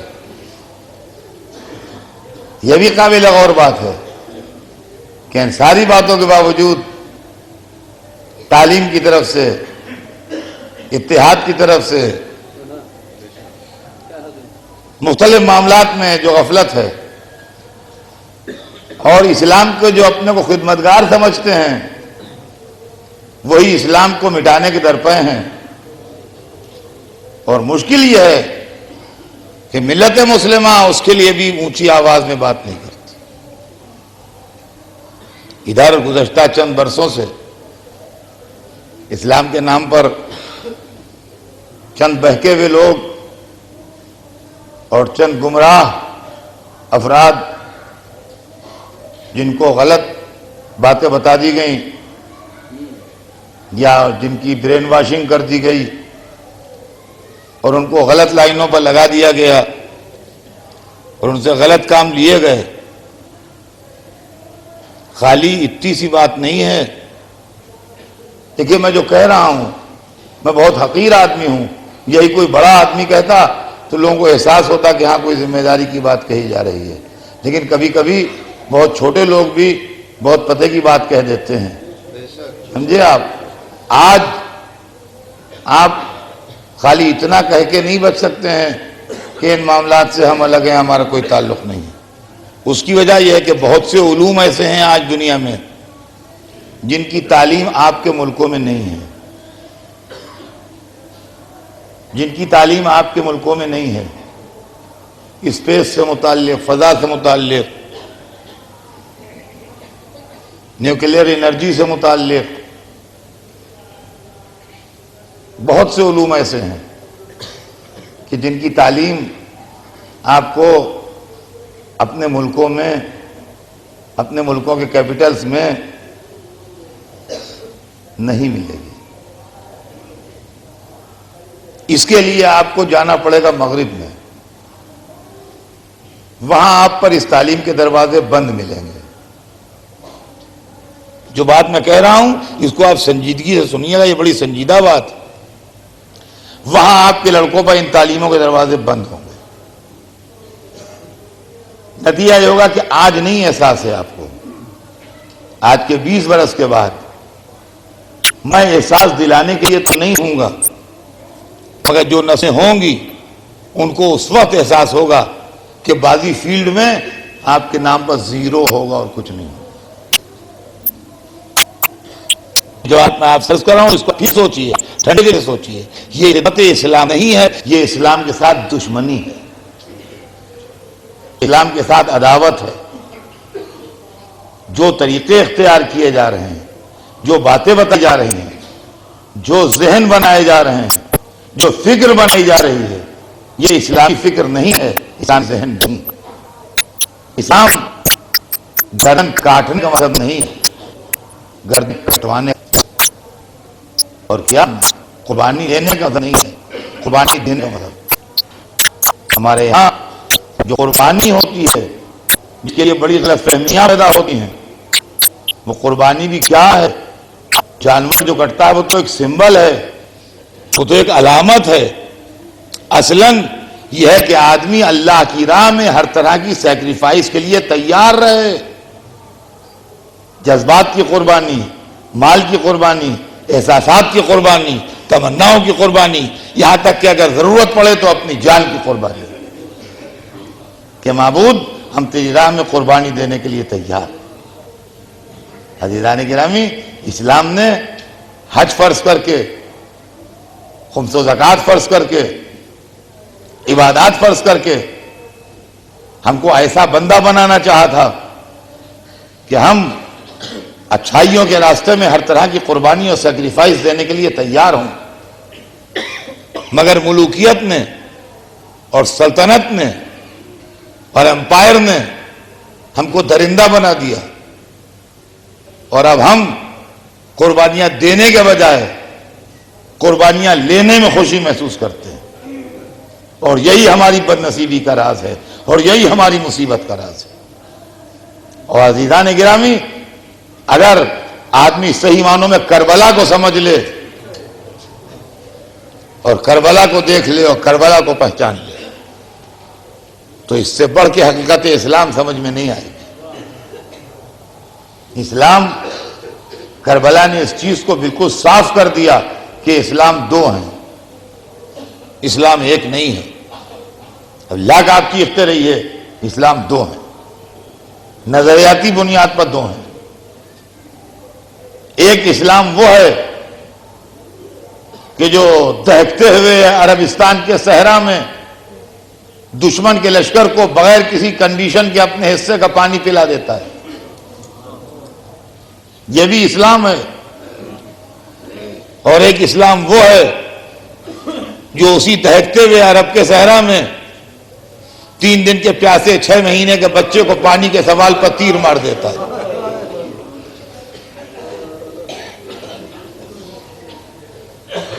جنہوں نے دشمن کو پانی پلایا ہے وہ بھی مسلمان ہیں، بغیر کسی کنڈیشن کے، بغیر کسی شرط کے، بغیر کسی بات چیت کے. جب دیکھا پیاسے ہیں تو کہا پہلے پانی پیو، پھر سب بات چیت بعد میں ہوتی ہے، بات چیت بعد میں ہو، کچھ جو کچھ ہو، پانی پہلے. وہ بھی مسلمان تھے. اور اس کے ٹھیک 10 دن کے بعد پہلی محرم کو پانی پلایا گیا ہے ہور کے لشکر کو، اور 10ویں محرم کو وہیں سے تھوڑی دور پر، بہت زیادہ دور نہیں، اسی ملک میں، اسی علاقے میں تھوڑی دور کے اوپر، ہزاروں کے مجمع میں ایک باپ یہ کہہ رہا ہے کہ یہ بچہ میرا 3 دن سے پیاسا ہے.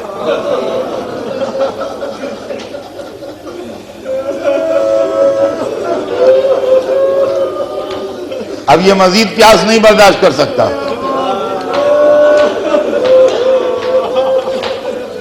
اب اگر اور دیر پیاسا رہا تو یہ مر جائے گا. تم اس کو پانی پلا دو. اور اگر تمہارے دماغ میں یہ خیال آ رہا ہے کہ میں بھی پیاسا ہوں، اس کے بہانے پانی لے کے میں پی لوں گا، تو میں بچے کے معاملے میں تم پر بھروسہ کرتا ہوں. تم ایک آدمی آ جاؤ میرے پاس، میں بچہ تمہارے حوالے کر دوں گا، تم لے جا کے اپنے ہاتھ سے پانی پلا کے اس کو مجھے واپس کر. میں پانی نہیں چاہتا، تم اس بچے کو لے جاؤ اور جا کے پانی پلا کے لا کے مجھے دے دو. اور عزیزان گرامی، اس بات کے جواب میں تیر آتا ہے، اور یہ تیر کسی یہودی کی طرف سے نہیں آتا، کسی عیسائی کی طرف سے نہیں آتا، کسی کافر کی طرف سے نہیں آتا، مسلمان کی طرف سے آتا. اور عزیزان گرامی، ایک بات اور سن لیجئے. ہم نے دنیا میں دیکھا ہے کہ اگر کسی نے کسی کے ساتھ زیادتی کی، ہو سکتا ہے ایک آدمی سنگ دل ہو سکتا ہے ایک آدمی کا دل پتھر کا ہو سکتا ہے ایک آدمی درندہ ہو، تو یہ مجلس بھری بھی ہے، یہاں لوگ بھرے ہیں حال میں. ایک بچہ اٹھ کے بار بار ادھر سے ادھر، ادھر سے ادھر، ادھر سے ادھر جا رہا ہے، ڈسٹرب کر رہا ہے مجلس کو. ایک آدمی نے چٹ سے ایک تماچا اس کے گلے پر زور سے مار دیا.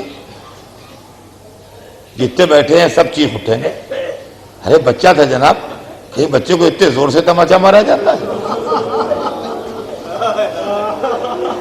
یعنی اگر ایک آدمی سنگدل ہے تو بقیہ لوگ تو چلا اٹھیں گے، ارے بچے کو اتنے زور سے مار دیا ہے، ہم نے تو ایسے تماچا مار دیا جیسے کسی جوان کو مارتے ہیں. علی اصغر کے گلے پر تیر پڑا اور لشکر میں کسی نے نہ کہا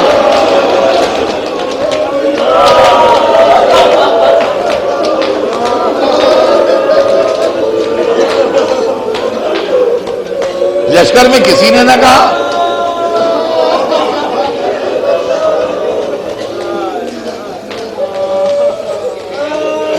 انسان سن لیں، چاہے ان کا جو مذہب بھی ہو، کہ انسانیت ایسے دہشت گردوں کے چنگل میں آ گئی تھی جن سے حسین لڑے ہیں، اور ان کو ذلیل کیا ہے اور ان کو ایکسپوز کیا ہے. یہ علی اصغر کا مسئلہ اسلام کا مسئلہ نہیں ہے، ایمان کا مسئلہ نہیں ہے. بچوں کے یہاں یہ سب دیواریں گر جاتی ہیں. 6 مہینے کے بچے کے لیے مذہب اور خاندان اور تعصب اور یہ اور وہ کچھ نہیں ہے. یہ تو پیور انسانیت کا مسئلہ ہے. 6 مہینے کا پیاسا بچہ کسی مذہب کا ہو، کسی عقیدے کا ہو، کسی نظریے کا ہو. عزیزان گرامی، بہت زمانہ ہو گیا، ایک چیز میں نے پڑھی تھی یہاں، کیونکہ اس وقت ذکر آ گیا اور اب وقت کچھ اور بیان کا نہیں ہے، لہذا میں اسی مضمون کو پڑھ کے مجلس تمام کیے دے رہا ہوں. انشاءاللہ کل سلسلہ بیان آگے بڑھے گا. آج تو صرف اتنا کہ بہت زمانی پرانی بات ہے، غالباً 70s کی بات ہے، کہ میں ایک کتاب دیکھ رہا تھا، جس کے اندر عرب کے اسلحے کا تذکرہ تھا. اس لیے کہ جب علی اصغر کے گلے پر تیر پڑا ہے تو روایت میں ہے کہ وہ 3 بھال کا تیر تھا. وہ ایک تیر نہیں تھا، 3 بھال کا تیر تھا. اور جب ماں نے دیکھا تو کہا یا بنیا مثلو کا یونار، اے میرے لال کیا تیرے ایسے بچے نہر ہوتے ہیں؟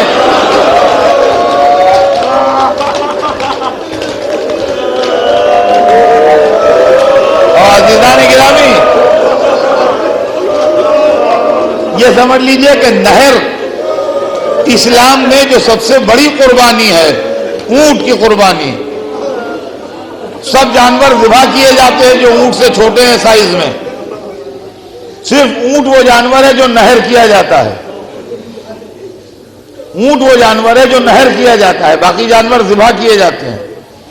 سب سے چھوٹی قربانی کے لیے ماں نے کہا یا بنیا مثلو کا یونہر، اے میرے لال کیا تیرے ایسے بچے نہر کیے جاتے ہیں؟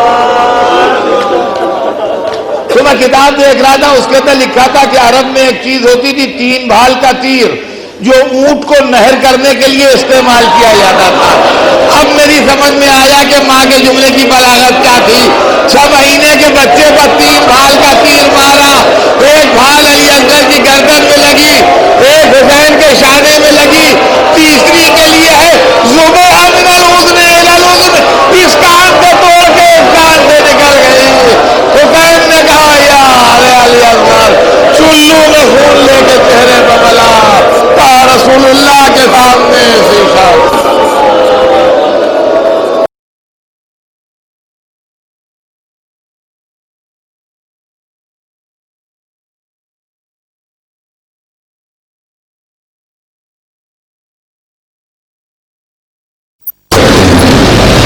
ایک اعلان مجلس کا ہے اور وہ یہ ہے کہ 8ویں تاریخ محرم کی یعنی مطابق 6 جنوری 2 بجے دن کو Carter road Bandra commissioner office کے سامنے سے کوئی جلوس دریا والے علم کے نام سے برآمد ہو کر بالی علیگ میں ختم ہوگا.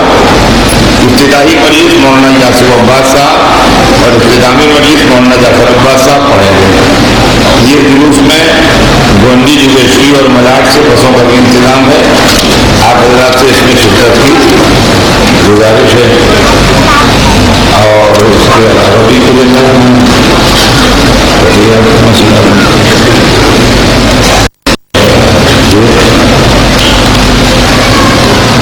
ایک مرد مومن ہیں جو خوجہ مسجد کے باہر اپنی دکان لگاتے ہیں. اعلیٰ خانہ زہرا کی طرف سے خوجہ مسجد کی مجلس کے مسجد کے باہر جو عزاداری کا سامان ہے وہ آپ کو آدھے داموں پر وہ دے رہے ہیں.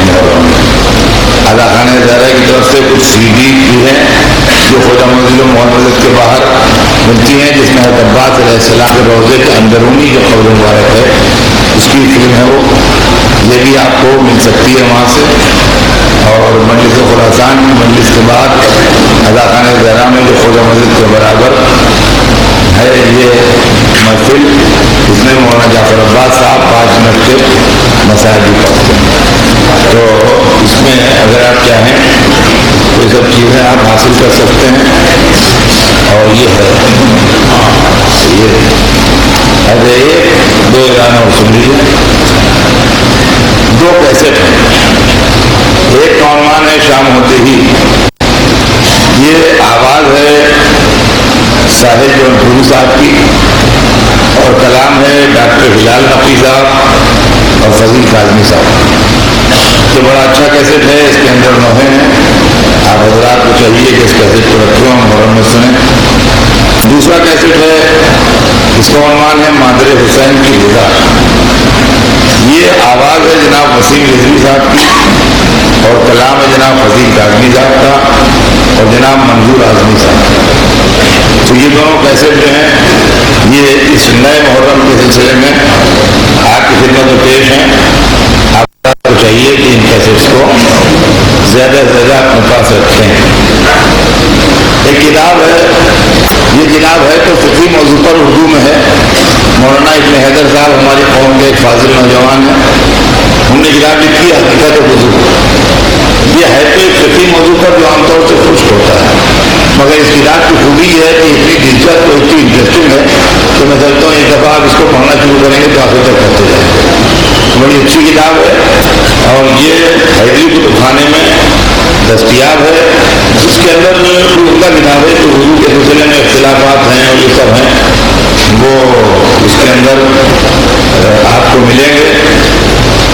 اور دوسری بات یہ ہے کہ اس کی قیمت بھی کم رکھی گئی ہے اور جتنی لاگت آئی ہے میں سمجھتا ہوں بڑی قیمت ہے. کیا قیمت ہے؟ 15 روپے اس کی کوئی قیمت ہے. جبکہ یہ اچھی خاصی ضخیم کتاب ہے. ڈائٹی پیج کے علاوہ اس کے اندر اچھے خاصے پین ہیں. 14 پیج کی کتاب ہے. ڈائٹی پیج بڑا خوبصورت ہے. 15 روپے کی ملتی نہیں بازار میں. یہ 45 روپے کی بکتی ہونا چاہیے تھی مگر 15 روپے کی ہے.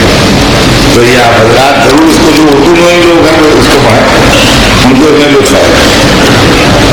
ایک بات ہے کہ گزارش ہے سید محمد عباس ابن سید دلاور حسین صاحب اور سید جعفر عباس ابن دلاور حسین صاحب. یہ سید محمد عباس ایک بچہ تھا یہاں. بہت سے لوگ جانتے ہوں گے محل مسجد کے آنے والے. اس کو لوگ بھئیو بھئیو کرتے تھے. بہت جوان اور بہت ہینڈسم اور بہت اچھا. اس کو بیچارے کا انتقال ہو گیا. شاید مہندی عباس نام تھا اس کو. آپ حضرات ان دونوں مرحومین کے لیے ایک صورت آتے ہیں.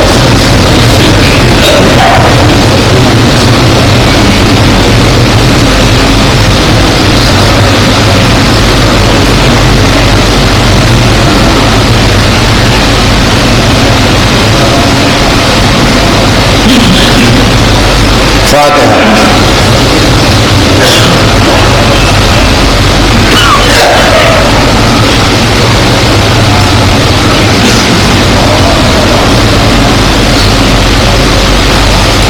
أعوذ بالله السميع العليم من الشيطان اللعين الرجيم. بسم الله الرحمن الرحيم.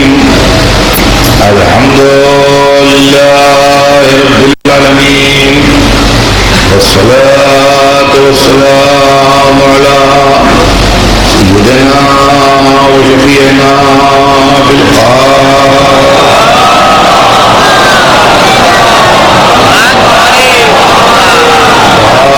الطيبين الطاهرين المعصومين.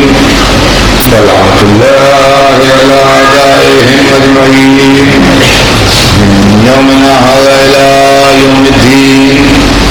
أما بعد فقد قال الله سبحانه تبارك وتعالى في كتابه المبين وهو أصدق الصادقين.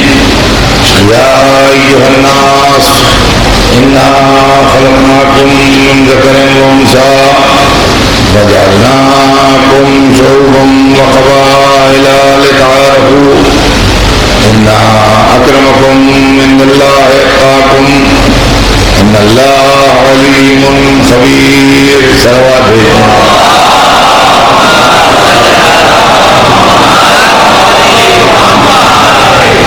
تیسرا جو حضرت پروردگار عالم ہے. کیا انسانوں ہم نے تم کو مرد و عورت کے ذریعے خلق کیا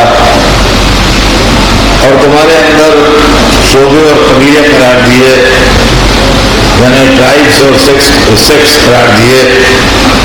لتعارفوا تاکہ پہچانے جائے. ان اکرمکم عند اللہ اتقاکم یقیناً اللہ کے نزدیک سب سے زیادہ عزت والا وہ ہے, سب سے زیادہ محترم وہ ہے جو اللہ سے سب سے زیادہ ڈرتا ہے. یقیناً اللہ ہر شے کا جاننے والا اور ہر شے سے باخبر ہے. سلسلہ کلام ذہن عالی میں ہوگا. ہمارے آپ کے درمیان جو گفتگو ہے اس کا عنوان یہ ہے کہ اسلام انسانیت کا مذہب ہے اور اسلام اس لیے آیا ہے کہ انسان بنے اور سکھ اور چین کی زندگی گزار سکے. لیکن یہ اسی وقت ہو سکتا ہے جب صحیح اسلام نگاہوں کے سامنے ہو۔ دوا اسی وقت فائدہ کرے گی جب صحیح دوا ملے، لیکن دوا کا نام فائدہ نہیں کرے گا۔ دوا کی وہ باٹل جس میں دوا رکھی ہوئی ہے وہ فائدہ نہیں کرے گی۔ وہ چیزیں جو دوا میں شامل ہیں اگر صحیح طریقے سے وہ ملائی جائیں، دوا بنائی جائے تو فائدہ کرے گی، ورنہ فائدہ نہیں۔ اسلام کے ساتھ سب سے بڑی ٹریجڈی یہ ہوئی کہ یہ دوا آسمان سے آئی ہے، یعنی اللہ نے اپنے بندوں کے لیے دوا بھیجی۔ جس طرح دوائیں بنائی جاتی ہیں ان بیماریوں کے لیے جن میں انسان مبتلا ہوتا ہے،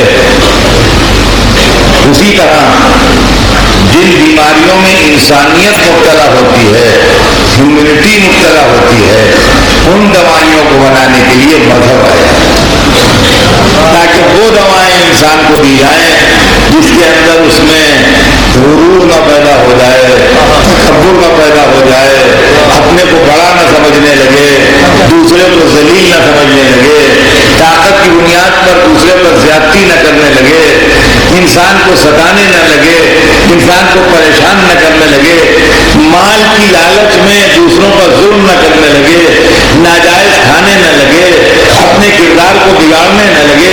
یہ تمام وہ بیماریاں ہیں جو انسانیت کی بیماریاں ہیں، ہیومینٹی کی بیماریاں ہیں۔ ان بیماریوں کو اچھا کرنے کے واسطے دوا آئی۔ اس دوا کا نام تھا دین، اس دوا کا نام تھا مذہب، اس دوا کا نام تھا اسلام۔ اور عزیزان گرامی، آپ دیکھیے کہ دوائیں جو آتی ہیں وہ اس طریقے سے پیک کی جاتی ہیں، اس طریقے سے بند کی جاتی ہیں، اس طریقے سے ان کو پریزرو کیا جاتا ہے کہ وہ کسی ان ہائیجینک کنڈیشن میں نہ رہیں، ان میں جراثیم شامل نہ ہو جائیں، ان میں گندگی شامل نہ ہو جائے، اس کے اندر کوئی ایسی چیز شامل نہ ہو جائے جو دوا کے مزاج کو بدل دے، جو دوا کی صفت کو بدل دے۔ لہذا دواؤں کے لیے بھی کچھ ریسٹرکشنز ہوتے ہیں کہ یہ دوائیں ایسے ماحول میں بنائی جائیں گی، ایسے ماحول میں تیار کی جائیں گی۔ فٹ پاتھ کو دوا نہیں بنتی ہے، جہاں گرد بھی اڑ رہی ہے، مکھیاں بھی ٹہل رہی ہیں، اسکوٹر کا اور گاڑیوں کا دھواں بھی کھٹا ہوا ہے اور اسی میں دوا بھی بن رہی ہے۔ یہ دوا بنے گی تو فائدے کے بدلے نقصان کر دے گی۔ دوا ایسے محفوظ لیب میں بنائی جاتی ہے یہاں کے اوپر یہ سب جراثیم نہ ہوں اور جو چیز جو ہے وہ پولوشن سے اور جراثیم سے پاک ہو۔ اب سمجھے آپ کہ رہبروں کے اندر عصمت کی قید کیوں لگائی گئی ہے کہ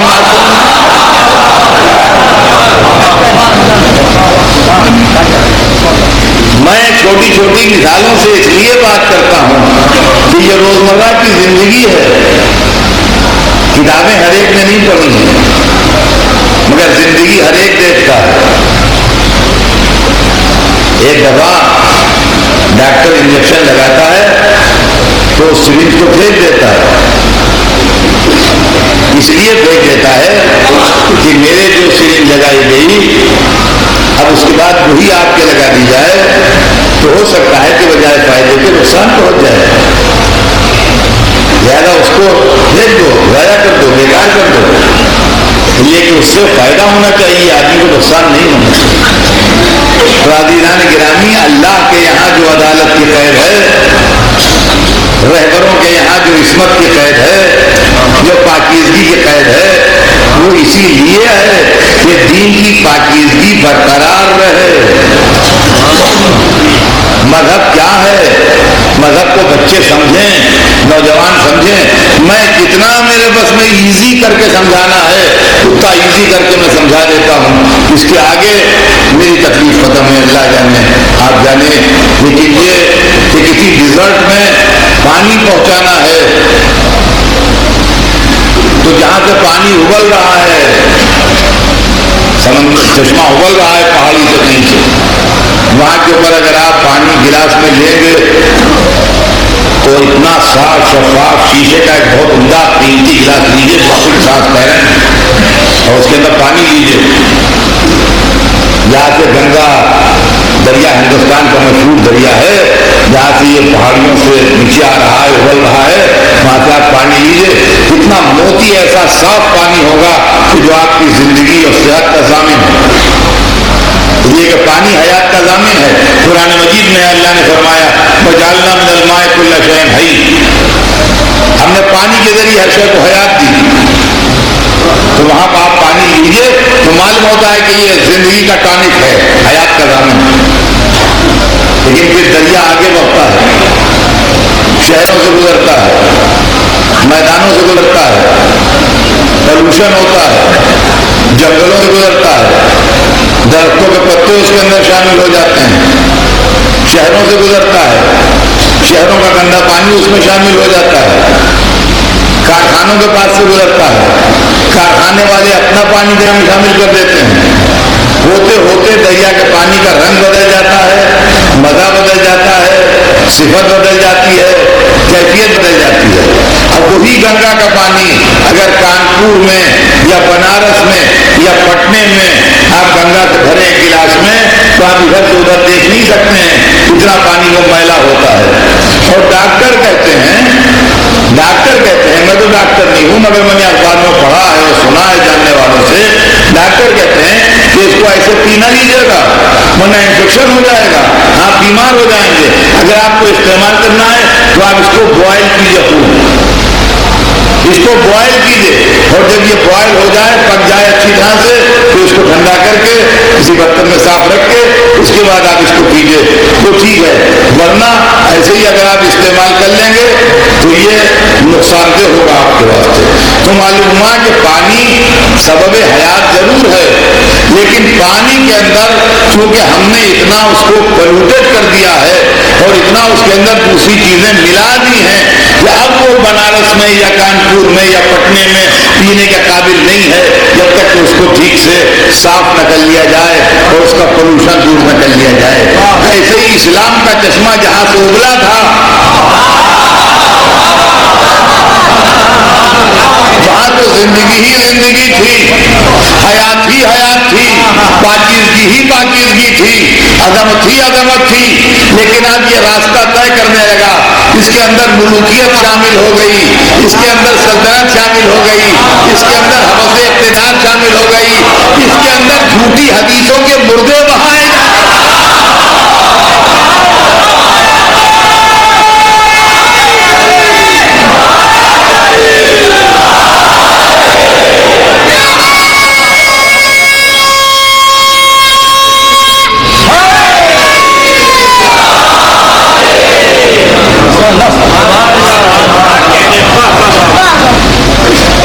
اس کے اندر ہمارے غلط فکر و نظریات کا کوڑا ملایا جانے لگا۔